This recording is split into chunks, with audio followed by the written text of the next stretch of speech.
বন্ধুরা village life আস্থা ব্লগে আমি তোমাদেরকে অনেক স্বাগত জানাই। বন্ধুরা আমি এখন বিকেল থেকে ব্লগটা স্টার্ট করছি।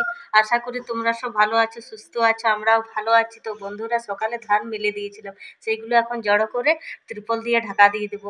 তো বন্ধুরা আগের ব্লগে আমি বলে দিয়েছিলাম যে আমার এখন প্রত্যেক দিন স্নান করতে দেরি হচ্ছে, তো ধুলোবালির কাজ বুঝতেই পারছো, সেই জন্য আমি সমস্ত কাজকর্ম সেরে স্নানটা করে নেব। তো বন্ধুরা চলো ধানগুলো একবার জড়ো করে নি।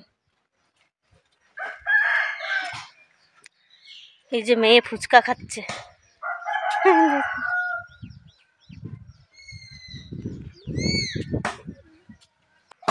গাছের পাতাগুলো ধানের উপর পড়েছিল, ওইগুলোই ঝাড় দিয়ে একদিকে সরিয়ে দিচ্ছি। আমাদের এই খামারে একটুও রোদ পায় না, যেহেতু চারপাশে গাছপালায় ভর্তি। টুকটাক করে আওয়াজ পাচ্ছ না? ওটা আমার বড় ভাসুর জ্বালানির জন্য কাঠ কাটছে। সত্যি বন্ধুরা, আমার মতো যারা চাষির বাড়ির বউ আছো, আমাদের কাছে যেন এই সময়টা এক যুদ্ধের মতো। যতক্ষণ যুদ্ধে জয়ী হতে পারছে না যোদ্ধাদের মনে যেমন শান্তি নেই, তেমনই কিন্তু আমাদের চাষির বাড়ির বউয়েদের মনে শান্তি নেই ধানের কাজ যতদিন না শেষ করতে পারছি। নিজের ভালো লাগা খারাপ লাগাগুলোকে একদিকে সরিয়ে প্রাণপণে চেষ্টা করে থাকি টুকটুক করে কাজগুলোকে এগিয়ে নিয়ে যাওয়ার জন্য। নিজের শরীরের ভালো লাগা খারাপ লাগার কোনো মূল্যতা না দিয়েই চেষ্টা করি বাড়ির পুরুষদেরকে একটু সাহায্য করতে। আমরা কিন্তু নারী পুরুষ সমান তালে কাজ করে থাকি। আমার মনে যেমন শান্তি নেই, তেমনই তোমার দাদার মনেও শান্তি নেই ধানগুলো যতক্ষণ না ঘরে তুলতে পারছি। বন্ধুরা তোমরা তো জানো এটা আতপ ধান, সিদ্ধ ধান নয়। মকর সামনে আসছে, 2-1 বস্তা করে সিদ্ধ করে নিতে হবে। কন্ট্রোলে চাল পাই, কিন্তু ওই চালে পুরো মাসটাই চলে না। আজকে আর ঘরে তুলবো না বলে শুকনো ঝকঝরে করে রেখে দিচ্ছি, কারণ এখন তো বিক্রি করব না, মকরের বাদ বিক্রি করব। এখন দাম একদমই কম, মকর পরবের পর বিক্রি করলে দামটা একটু বেশি পাবো, কারণ মকরের আগে সবাই তো বিক্রি করে, সেই জন্য দাম একটু কম থাকে। ওই দেখো দূরে দেখতে পাচ্ছ আমার ভাসুর কাঠ কাটছে। বন্ধুরা অনেক কষ্ট করে এক জায়গায় করে নিয়েছি ধানগুলো, এই জায়গায় ত্রিপল দিয়ে ঢাকা দিয়ে দেবো। দেখো শেষের বেলায় তোমাদের দাদাভাই এসে আমাকে সঙ্গ দিচ্ছে, একবারে শেষের বেলায়। চলো আজকে তো আর ঘরে তুলবো না, এই জন্যে ভাবছি একেবারে ত্রিপল দিয়ে ঢাকা দিয়ে দিই। রাত্রে কত কুয়াশা, কত শিশির পড়ছে, ধানটা আবার ভিজে যাবে। তোমাদের দাদা চান খাওয়া দাওয়া করে নিয়েছে, বাজারে যাবে বলে। একটাও সবজি নেই রাত্রে রান্না করার জন্য। সকালে তো আর কাজের চাপে সময় করে উঠতে পারে না, যেতেও পারছে না বাজারে। তাই আমি বললাম সবজিপাতি কিচ্ছু নেই একটাও, তাহলে সন্ধ্যের বাজারটা করে নিয়ে আসো। এই ত্রিপলটা আবার মুরগিয়ে খুপে খুপে ফুটো করে দিয়েছে, অত টাকা দিয়ে কিনলাম। এই মুরগির জ্বালায় কোনো কিছু ভালো থাকে না। যদি ঢাকা দিয়ে রেখে দিতাম, দেখতে গোটা খামার নুচে নুচে ছড়িয়ে ছিটিয়ে রেখে দিত। এইবারে আর পারবে না, ত্রিপল দিয়ে ঢাকা দিয়ে দিয়েছি সুন্দরভাবে। দেখো ওই ফুটোর উপরে বস্তা দিয়ে চাপা দিয়ে দিচ্ছি দুজন মিলে, আর পারবে না। এরপরে এখনো অনেক কাজ বাকি আছে, এখনো দুপুরের খাওয়া দাওয়ার বাসনপত্র সমস্ত রয়ে গেছে, এগুলো মাজা ঘষা করার পর তারপরে স্নান করব। দেখো বাসন কুসন নিয়ে বেরিয়ে পড়লাম এইগুলোকে ধুতে। বলি চান করার আগে এইগুলোকে মাজা ঘষা করে নেব, পরিষ্কার করে নিই। চান করার পর ঘষা মাজা করতে আর ভালো লাগে না। তোমরা তো জানোই গ্রামের দিকে সবাই পুকুরে ধোয়া কাচা মাজি করি। সবার তো আর কলের পার নেই। আমাদের এই গ্রামের পুকুরটা অনেক বড় আর অনেক পরিষ্কার পরিচ্ছন্ন জল ভেসে আছে। দূরে দেখতে পাচ্ছ ওইগুলো শালুক ফুলের পাতা, পদ্ম ফুলের পাতা। শরৎকালে কি সুন্দর ফুলে ফুলে ভরে ওঠে এই পুকুরটা, কি সুন্দর যে লাগে। আমরা কিন্তু খুব এনজয় করি।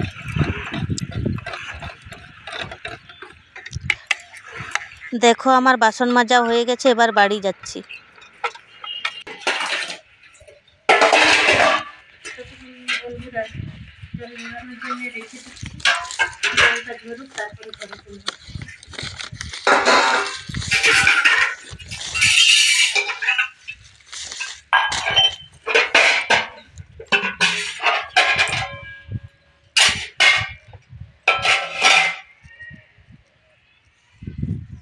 বিকেল গড়িয়ে সন্ধে নেমে এলো, তবু আর আমার স্নান হলো না। বন্ধুরা কি করব বলো, চাষির বাড়ির বউ তো একটু মানিয়ে নিতেই হয়। তো বন্ধুরা একেবারে দেখা হচ্ছে স্নান করে এসে, চান করে এসে আর তোমাদের সামনে আসতে পারলাম না। একেবারে ঘর দুয়ার ঝাড় দিয়ে সন্ধেবাতি দিয়ে লেগে পড়লাম সন্ধ্যের খাবার তৈরি করার জন্য। এখন দেখো পলিথিন দিয়ে উনুন জ্বালাচ্ছি। আমি কিন্তু পলিথিন একটাও বাইরে কোথাও ফেলি না, কোনো এক জায়গায় তুলে রেখে দিই যত্ন করে, যখন প্রয়োজন হয় তখন বার করি উনুন ধরানোর জন্য।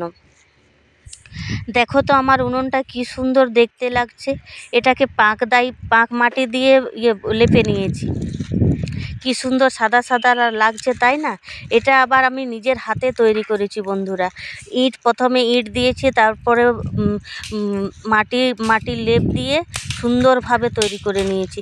কি সুন্দর হয়েছে তাই না বন্ধুরা। যদি উনুনটা আমার ভালো লেগে থাকে অবশ্যই লাইক শেয়ার কমেন্ট করে জানাবে।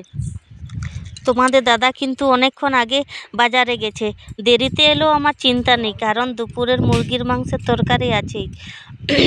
পাড়ার ছেলেকে পয়সা দিয়ে পাঠিয়েছিলাম মাংস আনতে, 500-র মতো এনে দিয়েছিল। 500ই বলেছিলাম নিয়ে আসতে, 3 জনের ওটাই অনেক।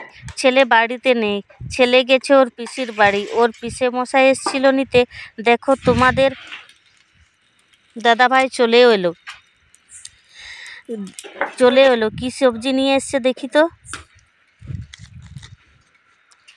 এনেছে হলো ফুলকপি, বেগুন, বাঁধাকপি, টমেটো, পেঁয়াজ, আদা, রসুন। তোমাদের দাদাভাই আবার মশলার প্যাকেটটা আমার দিকে ছুঁড়ে মারলো।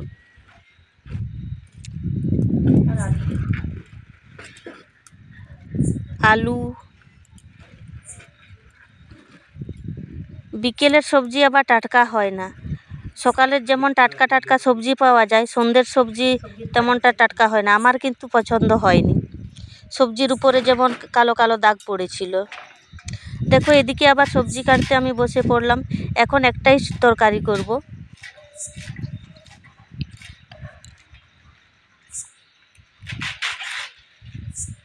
এদিকে আমার ভাতটাও হয়ে গেছে, বেশি করে জল বসিয়েছিলাম ফ্যানটা, সেই জন্য 1 বাটি হয়ে গেছে দেখো।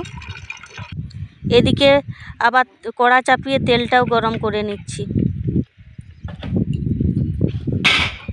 এখন শুধু আলু, বেগুন আর বাঁধাকপি ঘন্ট করব, কারণ ওবেলার তরকারি একটু বেঁচে গেছে।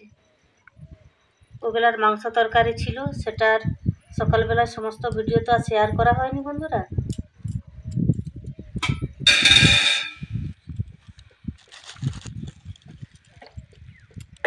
শুকনো লঙ্কা ফোড়ন দিচ্ছি। একটু ভয়ে ভয়ে ভিডিওটা করছি বন্ধুরা, তোমাদের কাছে ভালোভাবে তুলে ধরতে পারছি কি না একটু কমেন্ট করে জানাবে তো, তোমাদের পছন্দ হচ্ছে কি না। দেখো সবজি আমার বসে গেছে, একটু নাড়াচাড়া করে লবণ দিয়ে ঢাকা দিয়ে দেব। দেখো এবার সবজির খোসাগুলো একটা ঝুড়ির মধ্যে তুলে নিচ্ছি। তুলে নেওয়ার পর এই সবজিগুলো রান্নাঘরে তুলে দেব, দিয়ে এইখানটা পরিষ্কার পরিচ্ছন্নভাবে ঝাড়টা একবার দিয়ে দিই, কারণ পরিষ্কার পরিচ্ছন্ন করে ঝাড় না দিলে কেমন যেন ভালো লাগে না। পরিষ্কার পরিচ্ছন্নভাবে রান্না করলে মনটাও ভালো লাগে, আবার দেখতেও ভালো লাগে।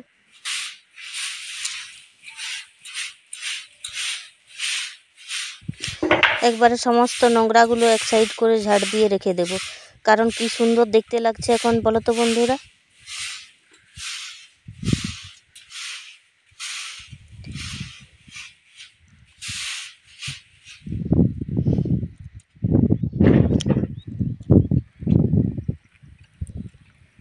এদিকে আবার সবজিটা আমার হয়ে এলো।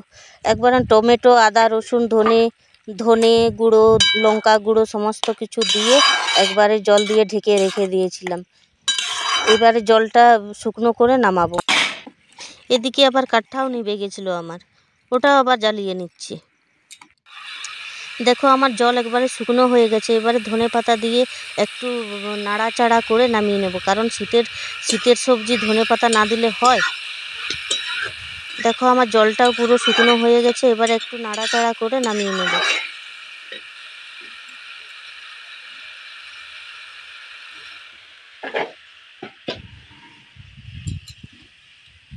ভাত, এই যে বাঁধাকপির ঘন্ট, আর তখন দুপুরের বেঁচে যাওয়া মাংস। আর রাতের খাওয়া জমে যাবে একবারে বেড়ে নিই।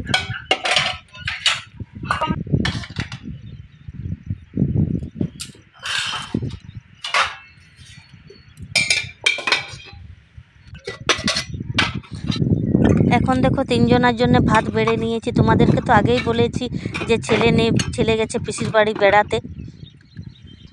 গরম গরম ভাত একেবারে খেয়ে নেব বন্ধুরা।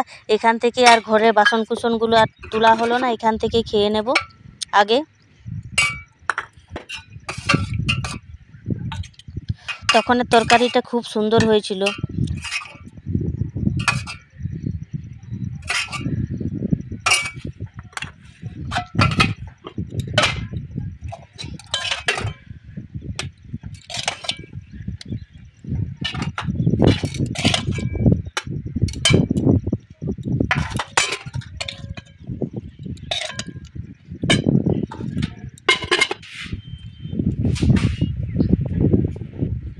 এবার দেখো তোমার দাদাভাই খেতে বসে পড়েছিল, সেটা আবার ফোন দেখে দেখে খাচ্ছে। মাদুর মানে আসন খুঁজে পায়নি, সেই জন্য মাদুর পেতে বসে পড়েছে।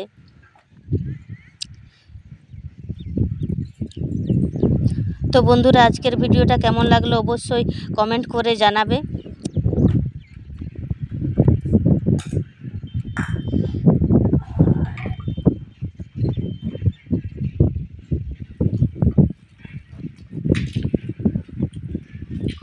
তো বন্ধুরা গরম গরম ভাত আর মাংস আর বাঁধাকপির ঘন্ট কি জমে যাবে খাওয়া।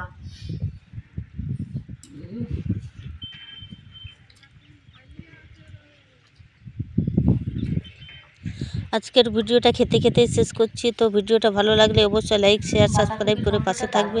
টাটা।